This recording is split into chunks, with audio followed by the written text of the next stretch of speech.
قدرمندو تاسې علما یاست. اوامر بالمعروف نهی عن المنکر او شکایتونه اوریدلو وزارت د شروطو ما تحت د محتسبینو د پاره کوم معیارونه وضع کړي.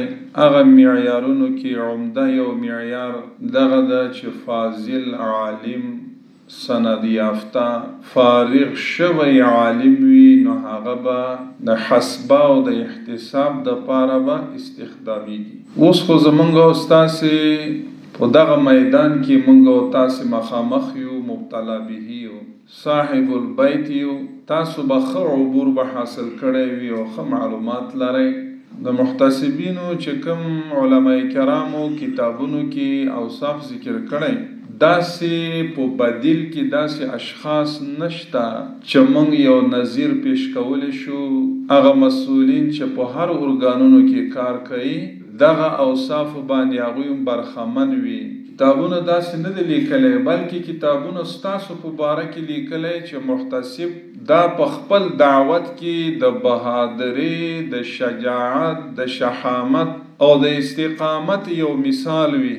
دا په ټولنه کې معروف مشهور په صداقت وي. دغه محتسب په جامعه کې په ایمانداری او په دیانتداری باندې مشهور وي. د علم په میدان کې مشار الیه بالبنان وي. د تقوا په میدان کې مشار الیه بالبنان وي. د صداقت په میدان کې مشار الیه بالبنان وي. او د اخلاص په میدان کې هم دا یو مصداق وي.